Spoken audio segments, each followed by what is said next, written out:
মিছিলের সংগ্রামী সভাপতি, বাংলাদেশ জামাত ইসলামীর কেন্দ্রীয় কর্ম পরিষদ সদস্য, ঢাকা মহানগরী দক্ষিণের সংগ্রামী নায়েবে আমির, সংগ্রামী জননেতা জনাব অ্যাডভোকেট ডক্টর হেলাল উদ্দিন।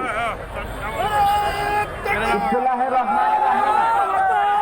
সংগ্রামী নেতৃবৃন্দ, প্রান্তীয় ঢাকাবাসী, দীর্ঘ 3টি নির্বাচনে আমরা ভোট দিতে পারি নাই। ভোটের অধিকার ছিল না, হাতের অধিকার নাই, কথা বলার অধিকার ছিল না।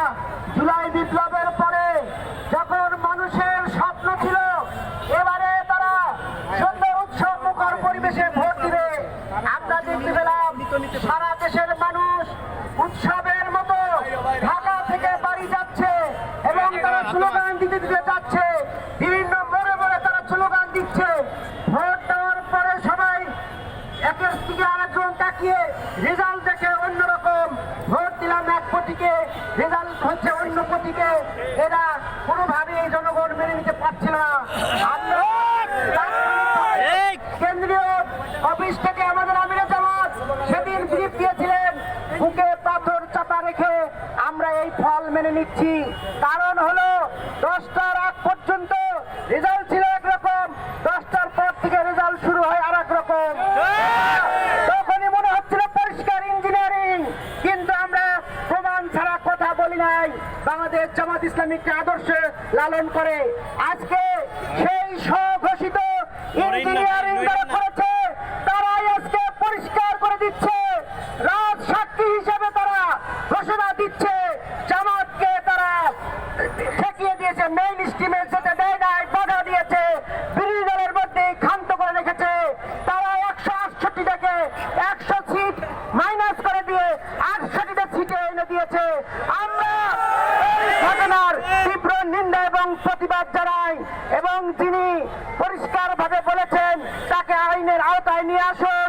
তার সাথে আর কারা কারা ছিলেন আমরা এর আগেই বলেছি। কিছু কিছু উপদেষ্টাদের আচরণ ভালো মনে হচ্ছে না, তারা বিভিন্ন ধরনের কানাঘুষা করছে। এই সকল উপদেষ্টাদেরকে আপনি সতর্ক করুন, চিফ অ্যাডভাইজারকে আমরা বলেছি, কিন্তু তিনি সে শোনেন নাই। তিনি ডক্টর খলিলকে কোনোভাবেই মানাতে পারেন নাই। এই ডক্টর খলিল তার বিরুদ্ধে বিএনপির নানা অভিযোগ ছিল। ওই আজকের স্বরাষ্ট্রমন্ত্রী, তিনি স্বরাষ্ট্রমন্ত্রী সালাউদ্দিন সাহেব একাধিকবার ওই খলিলের পদত্যাগ দাবি করেছেন।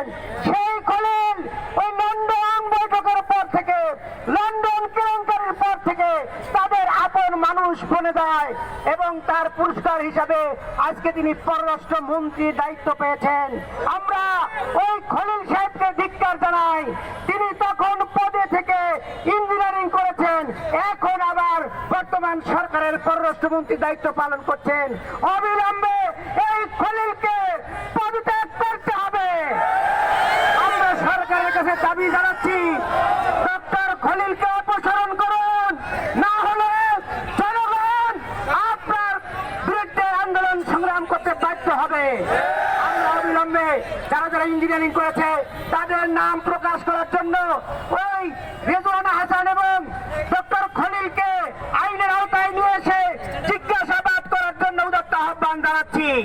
আমরা শত্রুকে আমরা ভয় করি না। আমরা আমাদের জীবন যেমন আছে, মৃত্যুকে আমরা শাহাদাত মনে করি। আমরা জীবন মৃত্যুকে কোনোভাবে একাকার করতে চাই না। আমরা সেই শাহাদাতের তামান্না নিয়ে আজকে ঘোষণা করছি, যদি অবিলম্বে এই দোষরদেরকে পরিষ্কার করানো হয়, তাদেরকে যদি আইনের আওতায় না আনা হয়, জিজ্ঞাসাবাদ না করা হয়, তাহলে তদন্ত না করা হয়, তাহলে আগামী দিনে বৃহত্তর কর্মসূচি দিতে বাধ্য হব। আমরা সংসদে এবং সংসদের বাইরে উভয় দিকে আমরা আন্দোলন করব।